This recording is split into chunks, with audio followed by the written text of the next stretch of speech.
What's good, what's good, folks? You're tuned into another episode of Donk Planet Raids, you hear me? Donk Planet Raids, you hear me?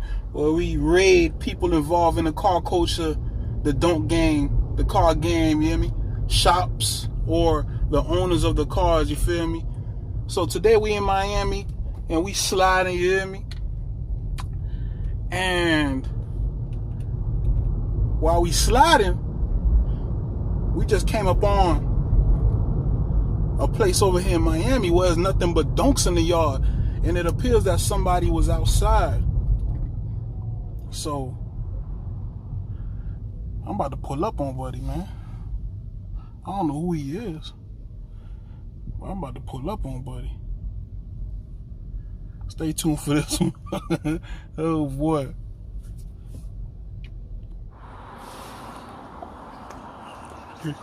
About to raid that boy, you hear me? About to raid that boy. See what's popping off. Sound like I hear them tools going.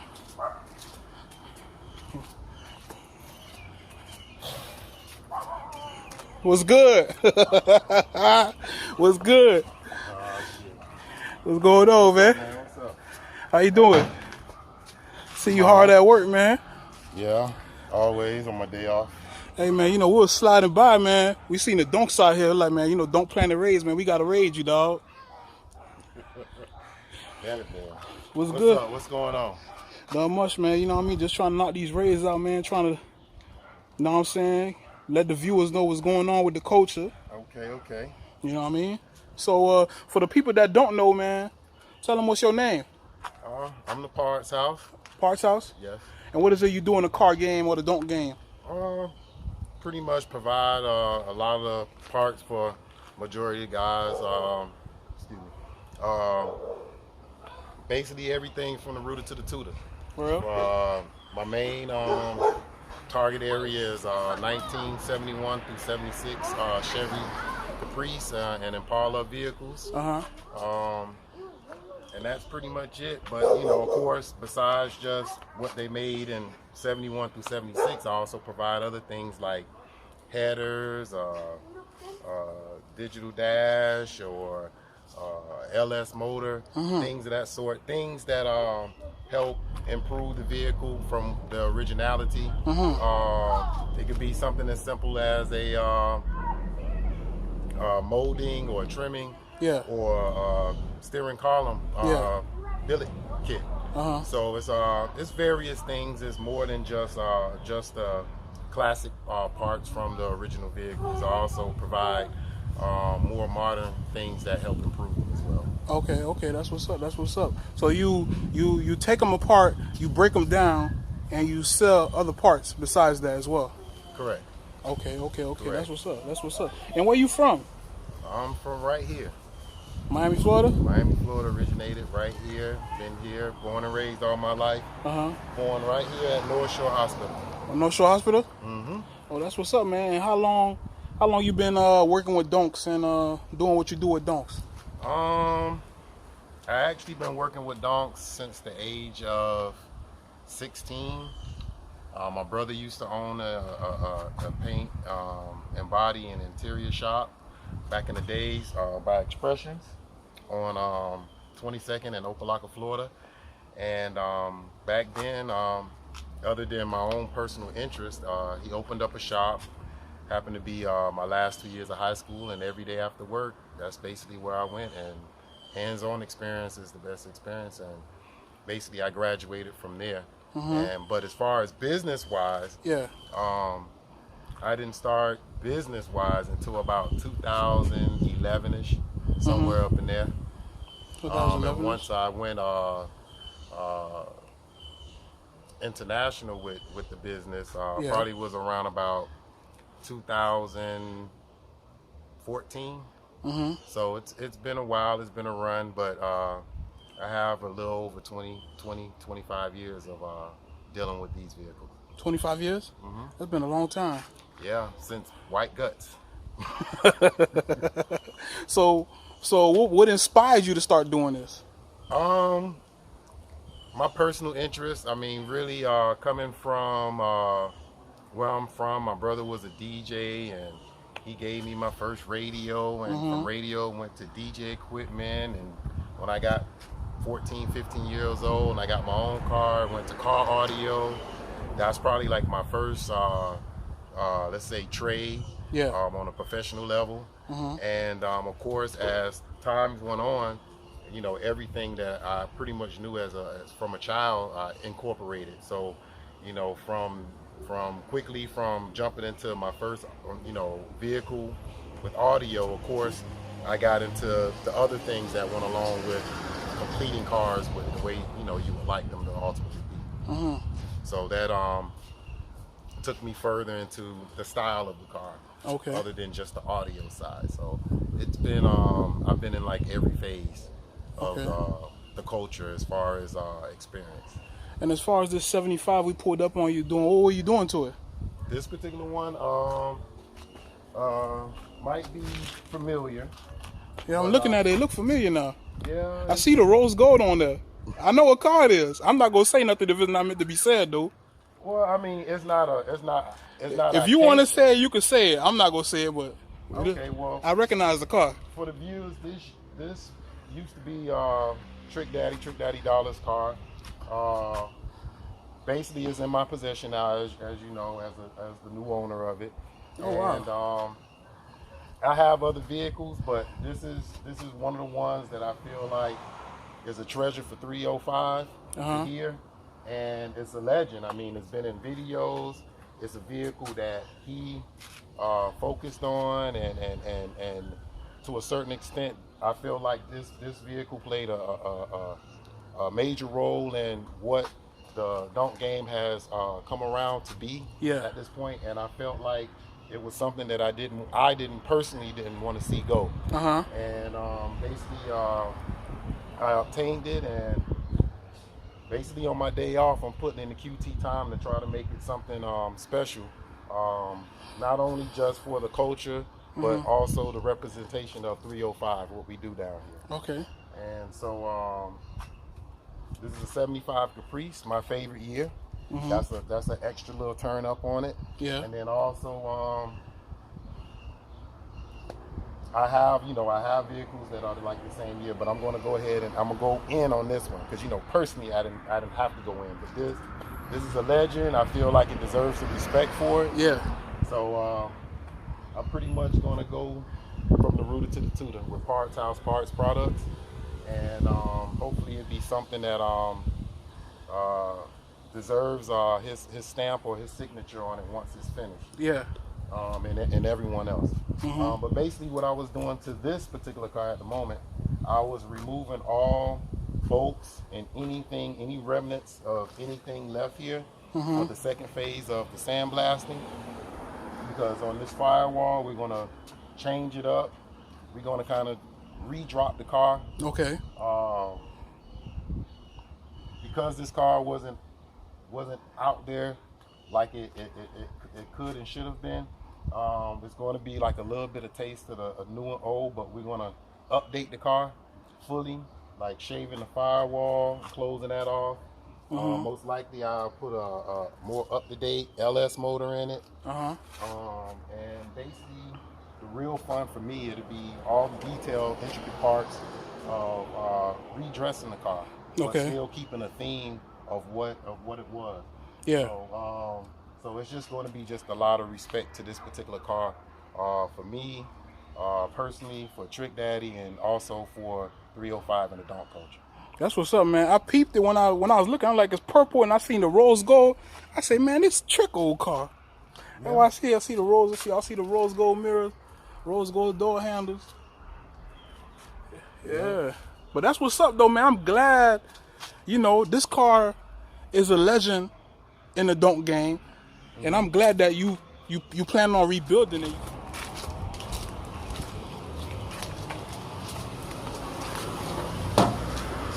Another question I want to ask you was, do you think people these days are getting in the Donk game for the love of the game, or they just getting in the game to impress other dudes?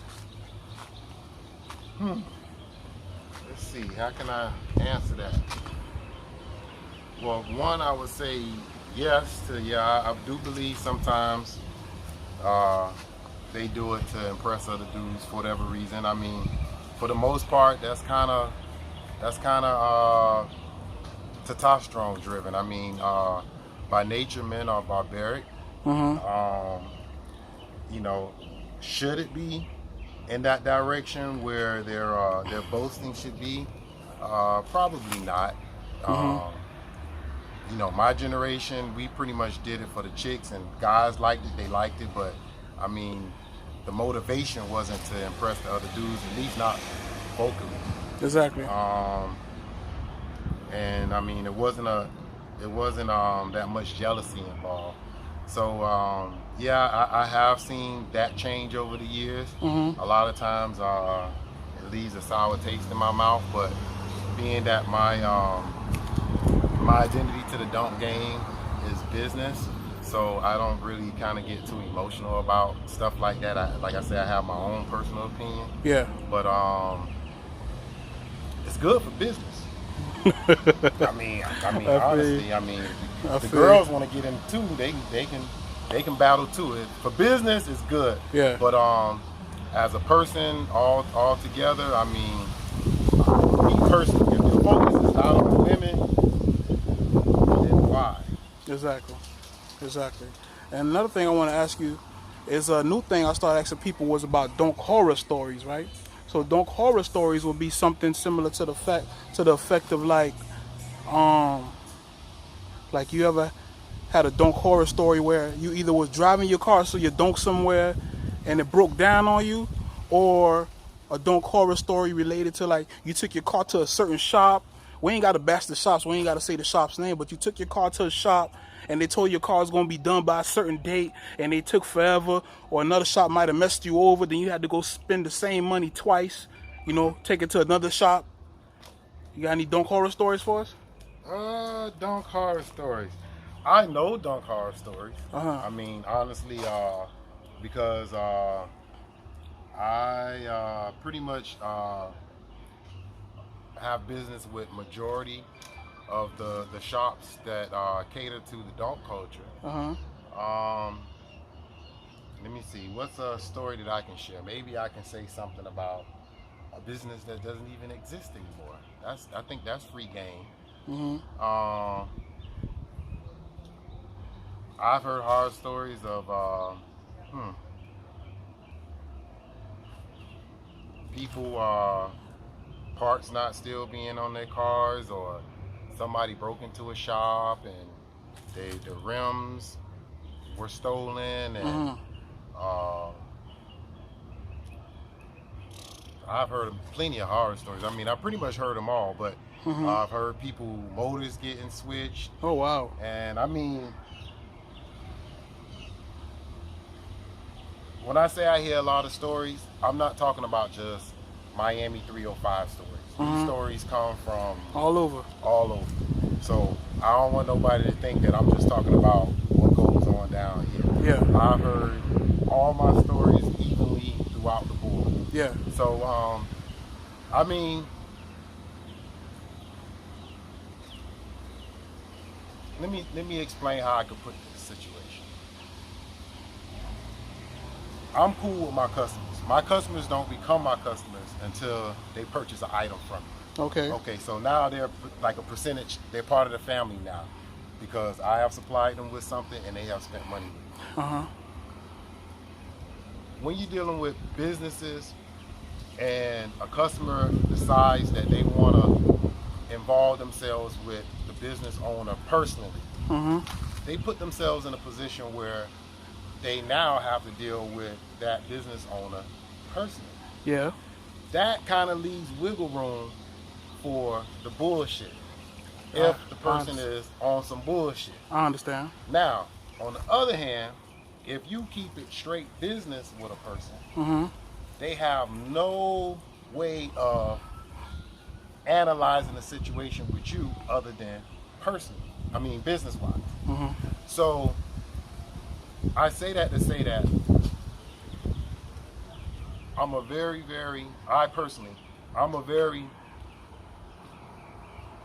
outspoken guy. I will befriend anyone But when it comes down to business, I purposely keep them things separate because there's a lot of responsibilities attached to the business. Yeah.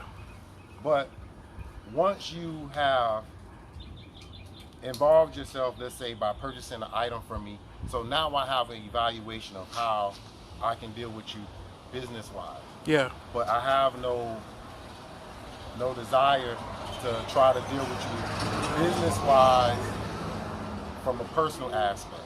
Yeah. Because that opens the door for the bullshit, and it doesn't even have to come from me. It can just come from the customer. Yeah. Or the person that I'm supplying something for. So,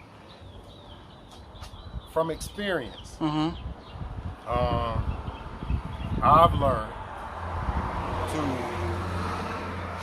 have to set a level of disassociation personally from business situations. Yeah. So when you have a lot of bullshit going on, there's a lot more of that going on than it is where a business just outright, they don't know you from a can of paint and they just deal you a deck of cards with that ends up being a horror story as far as doing business with them. Yeah. So I think it's more of that going on. Probably part of the game because everybody feel like they have game, and everybody feel like what they might run on they circles or the surrounding of their world is going to work in somebody else's world, but that doesn't always happen, and that doesn't always apply to every situation. Yeah. My experience and my survival out here comes from a lot of knowledge. Yeah. Pretty much you can say you can you call it game or whatever the case may be, even though I feel like a portion of game has to have some level of dishonesty. Yeah. Yeah. But people choose to do what they do. I believe my success comes from being honest. Even sometimes I don't might not want to do something that I do, but you have to be mature about situations and think wisely so you can have some success. Exactly. Not just business wise, but also your relationship with your customer base. Exactly. Exactly. So we appreciate you doing this raid with us, man. But we got to go ahead and get out of here. We know you got to get back to work. And I know we popped up on you. But the last thing I want to ask you is how do people who want parts or people who are in need of your services, how can they get in contact with you? My number is a public number. I'm based here in Miami, Florida. My number is 786 290 9789. I'm also on Instagram at The Parts House, all one word, no hashtags or anything. It's ThePartesHouse.